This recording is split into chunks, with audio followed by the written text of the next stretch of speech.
أحداث ممكن تكون حقيقية أو خيال من تأليف الكاتب، ولكنها قصة مشوقة للسماع. حضر مشروبك اللذيذ وتعالى نبدأ قصتنا، بس الأول ما تنساش تصلي على النبي عليه أفضل الصلاة والسلام. ويلا بينا نبدأ القصة. في إحدى الليالي في وسط الظلام الدامس، دماء مندثرة في كل أنحاء الغابة وجثث ملقاة على الأرض، وبنسمع عزف فلوت فيصحى الموتى من سباتهم لأجل إن هم يحاربوا. وده يبقى صديقي الأب المبجل ويوي تشان، وكل زومبي اللي قاموا دول هاجموا على العشيرة اللي كانت بتستكشف الغابة. وبعد كام سنة بنسمع إنه اغتالوا من أقرب الناس ليه وهو التابع بتاعه سيد جانغ الشاب، وده من عشيرة يونومينغ. ويقال في قديم الزمان إن العشيرة دي اختلت من 4 عشائر تانيين، وإن كمان إن ويوي تشان كان مع ال4 عشائر دول، وإنه اتمس من شيء دانيس. لكن الكلام ده بلح كله ملوش وجود من الصحة. وبعد ما مات يقال كمان انه رجع للحياة عن طريق طقوس استدعاء الارواح. لا بقى الموضوع كده بيسخن ومحتاج كوباية قهوة علشان نفهم ايه اللي بيحصل. ولكن بعد ما العشائر ادت الطقوس الروح ما رجعتش، كأن روحه ما عادش ليها اثر. ووتشان ده قصة لوحده، لانه كان بيعمل كل اللي على هواه، لانه اتشهر اصلا في سن صغير علشان يمتلك ارادة خاصة. بعد 13 سنة من الحادثة دي بنلاقي شاب بيعمل طقوس استدعاء الارواح لاجل احياء الاب المبجل ويوي تشان، لكن اغمى عليه وبنلاقي في ناس جايه بتصحيه بالضرب، ولكن هو مش مستوعب هو فين ولا بيعمل ايه. والشخص ده اسمه ميو، وده المفروض انه يبقى ابن شخص مهم،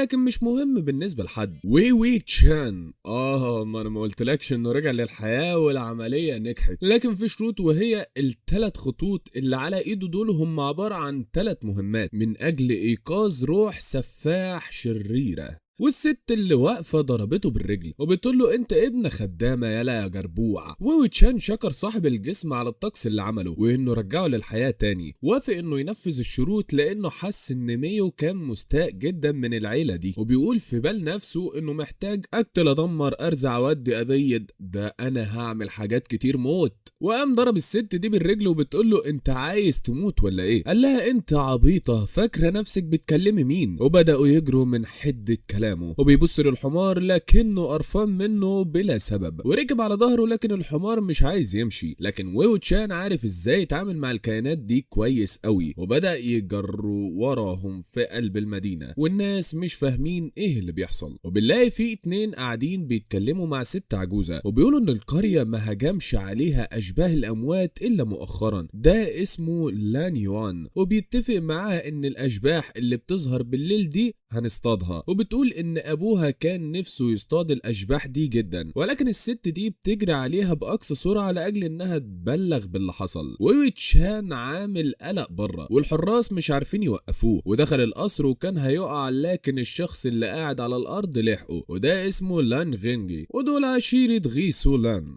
والسيده بتؤمر الخدم ان هم يخرجوه بره، وبيقول لهم انا همشي بس مش قبل ما تجيبوا اللي سرقتوه مني. واستخبى ورا الناس اللي قاعدين دول، والست بتقول لهم ان كلامه كذب ما تصدقوش كلامه. لكن ووي بيقول لهم انا من اللحظه دي اي حد هيسرق مني حاجه هقطع ايده. ولان بيقول لها ان الهبل ده مش مهم، المهم اننا نركز على اشباه الموتى وتطهيرهم. وبيقول ان الليل قرب لازم تقفله كويس، وبدأ في توزيع تميمات. الأب المبجل بيكتشف شكله الجديد وبيتأكد من العلامات الموجودة على إيده، ومش عارف ليه شينيو اتعلمه أصلا وده صاحب الجسد الأصلي. وبيتكلم مع نفسه إن ليه شينيو اختاره هو بالذات على الرغم إن سمعته وحشة أصلا. مش مهم كل ده، المهم علشان نستدرج أشباه الموتى والفنانين محتاجين بشر كطعم. واحد من الحرس كان رايح اسطبل الحمار، لكن في شخص وقع قدامه فجأة، ولما راح يتأكد لقاه السيد صاحبه مقتول. ووتشان قاعد قدامه فكر انه هو اللي قتله، وصرخ بأعلى صوته والقصر حصل فيه فوضى رهيبة. والحارس وصل لسيدة القصر وبيقول لها ان المجنون قتل السيد الشاب. ولما راحت للمكان قالت ان ده مش ابنها لان ابنها تخين، لكن لما شافت العلامة اللي على راسه وقتها ادركت انه ابنها وانهارت على ابنها. ولما شافت ووي بتقول انت اللي قتلته انا مش هرحمك، وكانت هتقتله لكن الكل مسكها وبيقول ان ابنك حياته وطاقته امتصت، يعني وحش اللي عمل كده مش ده. وبدأ انه يهرب لحد ما خبط في الجثة علشان يبين علامة الاستدراج الارواح ويبعد عنه التهمة، يعني انه هو اللي خلى نفسه هدف ليهم بكامل ارادته. وتشين بيبص على ايده لقى ان في علامة اختفت، يعني التضحية الاولى تمت بنجاح. والفكرة دي كانت بتاعت ويوي، لكن كل حاجة المفروض انها في صالحه، بس الست مش مريحة ان ابنها مات كده، وقعدت تقول ان عشيرة غيسولان هي السبب لانهم ملهمش لازمة وابنها مات. وبما الاب المبجل قرر انه يقول لها ابن غير ناضج فكريا وهو اللي اتسلل خارج القصر، الست لبسته التهمة كلها وانه السبب في موته. وواحد من الحرس كان في حاجة بتتسحب من وراه لحد ما قتلته وتحول لوحش بحق وحقيقي وبدأ يهجم عليهم، والكل هرب من المكان. لكن الاب المبجل عنده ثقة مفرطة في نفسه وفي قدراته ومش خايف خالص من الوحش ده، لكنه بيحب يعيش دور العبيط. ولما خلاص الوحش كان هيمسكه بتدخل عشيرة غيسولان وبدأ ان هم يقتلوه لحد ما ختموه بتميمة. لكن الموضوع ما انتهاش هنا، عملوا دائرة تفجير للروح. وبيقول ان ده مش وحش عادي، لان لو وحش كان على الاقل يبقى ميت من اسبوع، لكن ده حاجة تانية. احنا محتاجين نبعت اشارة للمساعدة. والفرقة بدأت تدور لحد ما تيجي مساعدة، ولكن ويوي تشان لقى ان كل جروحه خفت، يعني كده تمت التضحية. بس الغريبة ان 2 بس اللي ماتوا، الخط التالت اختفى ليه؟ هنا في حاجة غلط. وبنلاقيه فعلا السيدة هي اللي ماتت وبدأت تقوم على هيئة وحش. حاولوا يمسكوها وويوي تشان بدأ انه يثير الجدل بلا هدف، لكن الست قوية جدا ولما كانت هتموت واحد ويوي زق او عليها الشخص التاني علشان ايدها تلمس السيف اللي عليه تميمة، وايدها اتحرقت. والمفروض ان هم بيحاولوا يختموها، لكن القوة دي رهيبة جدا وفشل الختم ومحدش قادر على الست دي. وتشان قرر انه يتدخل بطريقته وصح ابنها يروح يحاربها والحارس بتاعه كمان، وبدأ حرب اهلية لاشباه الموتى. والاتنين دول شكوا في ويوي، لكن لا شكله ما يقولش انه هو اللي صح الميتين. ولكن في وقت تفكيره بيلاقي ان في ايد شيطانية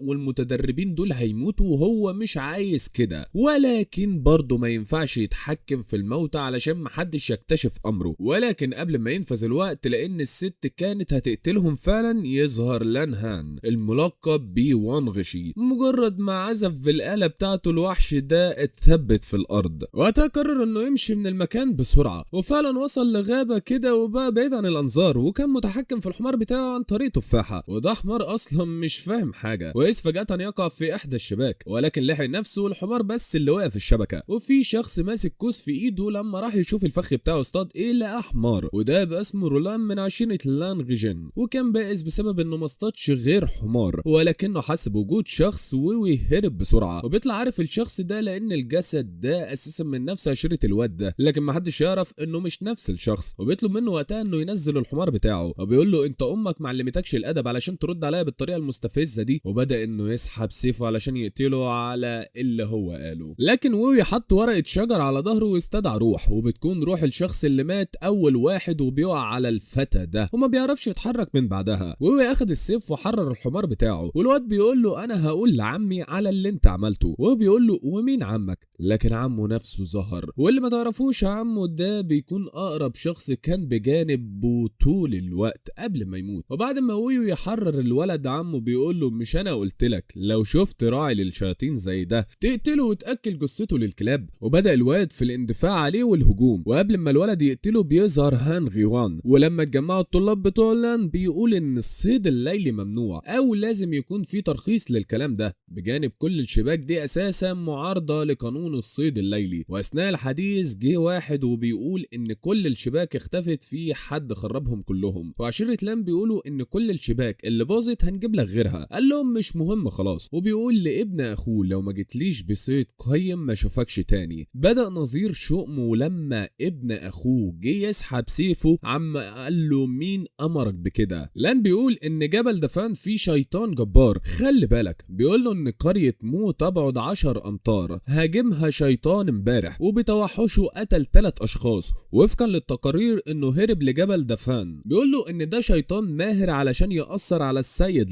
لان بيقول ان الشر متأصل في اليد اليسرى الشيطانية بيفترس البشر، وقبل ما الشخص ده يمشي بيقول له لو لقيت اي شر بلغ الجميع بالهروب. ولان وهو ماشي بيحيي ويوي تشان. ويوي تشان بيقول يوم ما اتعلمت الفنون السوداء كنت انا وهو كالمية والزيت، هو اتغير ولا ايه؟ واحد من عشيرة لان جه وشكر ويوي تشان انه انقذ القرية. السيف اللي كان ماسكه جين كان ليه ذكرى مع طفل رضيع، ولكن ذكرى سوداوية. الام اتقتلت من ويوي تشان واتيتم الطفل لان ابوه كمان مات. ويوي تشان زعل انه قال له وهو بيطارده انه ملوش ام تعلمه الادب. وعشيرة لان بتدور في الجبل على الشيطان، وجين سارح في الارجاء، وشدوا مع بعض في الكلام وبداوا يضربوا بعض، واداله بالرجل وراح لمكان بعيد وما بقاش بيرد لما ندهوا عليه. فقرروا يروحوا يشوفوا ماله. المكان اللي مشوا فيه مظلم جدا، وبيلاقوا واقف عند تمثال وخافوا جدا، لكن جن عنده ثبات انفعالي على الرايق. وواحد منهم كان بيبص للتمثال وبيلاحظ ان عينه اتحركت، ولما قال محدش صدقه. وإذ فجأة الشموع نورت لوحدها في المكان، والتمثال تمددت ايديه، ولكن قبل ما تقتل جن واحد من الولدين دول انقذه وبعدوا عنها بسرعة. والتمثال بدأ انه يتحرك، والاولاد بدأوا ان هم يحاربوه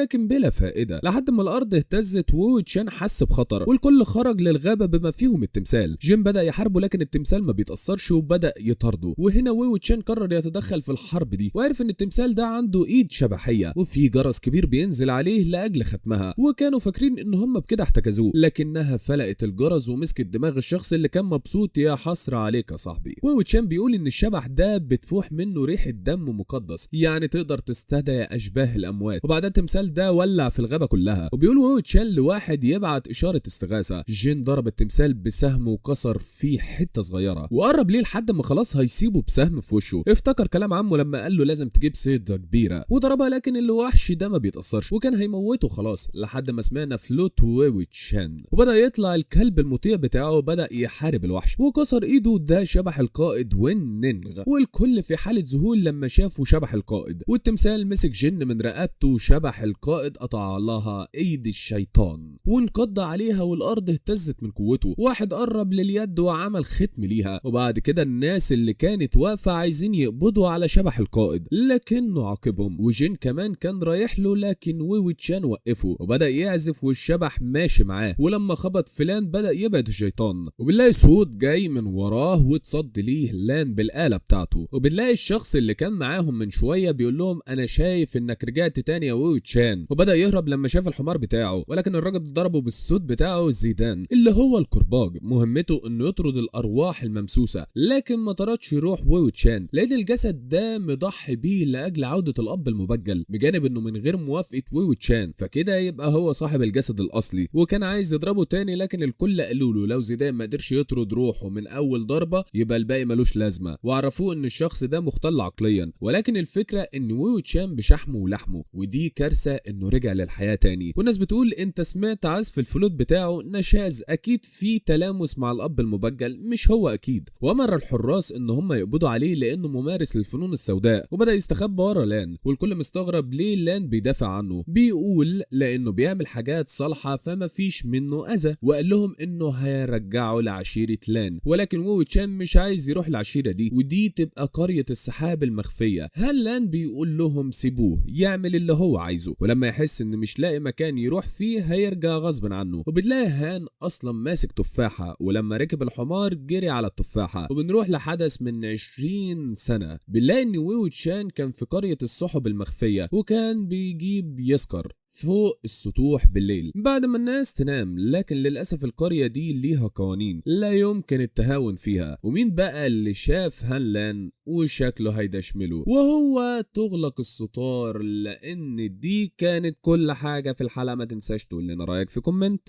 وعايزيننا نلخص ايه الحلقات الجاية. وبس كده، يلا سلام.